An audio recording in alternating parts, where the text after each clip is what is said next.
Greetings, survival veterans. Tino here with a, well, I wouldn't really call it a guide, more like a fun montage like the ones I did about hostile enclaves who got humiliated and completely destroyed by jugs last October. So consider this a hybrid of a sketch but with some tips. So I wanna be sketch/guide. I'm talking about how to get great weapons, especially the Spec Ops Vector SMG, MP5A2 Spec Ops and possibly also the M4X2 Lite, and similar strong weapons for free and 100% guaranteed. Yeah, I especially mentioned the Spec Ops Vector SMG because those guys mostly carry the Spec Ops Vector. I wanted to make this video like already 10 weeks ago, cause as you can see here in the first clip I still had my old reshade settings and it was recorded prior to update 23 in December because this one was recorded on November the 29th. So before the HUD and visual overhaul, like I said, update 23. So that explains you why this particular clip looks different from the other that will follow. Anyhow, what I'm about to telling you is always look out what kind of gear traders have, especially the rare network trader and the mysterious wandering traders who also sell rare guns. Both appear from Friday to Sunday only, but with the difference, the mysterious wandering trader can also appear on Mondays since the useful patch in update 23. I mean, I personally can't recall that I ever encountered anyone of those on a Monday, but that is just my personal misfortune, cause I also pass through weekends and don't encounter a single trader except the regular traders like wandering traders. Speaking of which, also look out for the wandering trader who carry ammo presses and guns, cause they also have the opportunity. Now you know how the Vector SMG looks like. Here's a screenshot of the traders that had one and you can differentiate the weapon easily from the other Vectors, because it has a long magazine with some sort of drum mag form at the end, and also mostly has a professional suppressor installed, and the professional suppressor is in my opinion the best looking. It's smaller than the other ones. But before I get deeper into the topic, I want to point out Congress Prime has a very similar video to that, but with the difference that he's giving you also another option how to get these weapons, and I am not only focusing about the Spec Ops Vector SMG.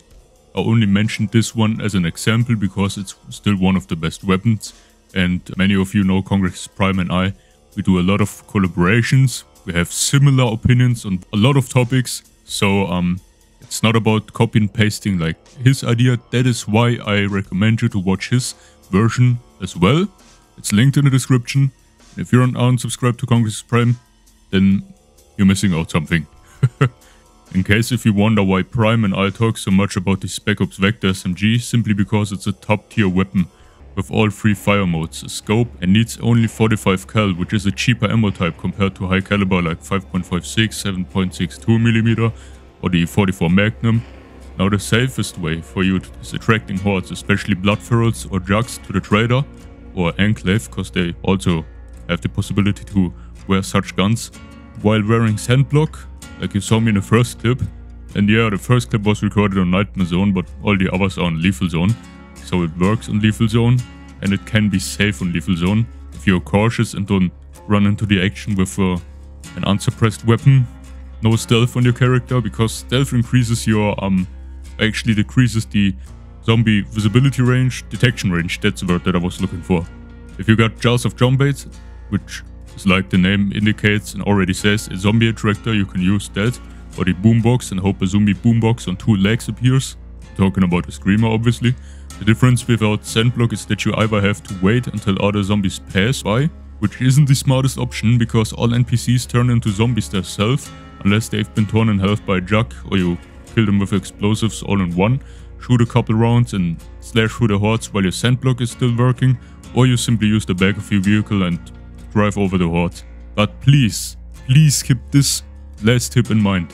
Never leave the game, because that despawns the under trader and thereby you lose the weapon. Or enclave member, whatever, network trader. Don't leave the situation without profiting and killing them. So yeah, that's it for today actually. I don't actually know how long the footage will turn out to be, because I have like 4 or 5 different clips. These aren't even all the clips that are recorded, because I also recently got an hostile enclave that had the Spec Ops Vector SMG, one of them, and it wasn't a Red Talon guy.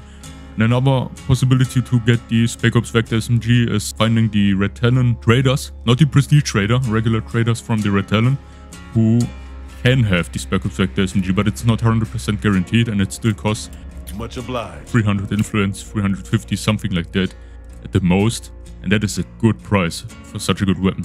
The only cheaper gun that is similar good as the Samurai SMG from the Stay Frosty pack that costs 250 influence, which is even, I wouldn't say a better deal because it's not better than the Spec Ops Vector SMG, but it's lighter and has all 3 fire modes as well, and I think it needs also 9mm, or was it 45? No, it was 9mm, I'm pretty sure. Yeah, I know my kids, I know all about them. Well, anyhow, thanks a lot for tuning in, have a great one, stay healthy, bye, Tino out, like Prime always say. Prime, chicken out.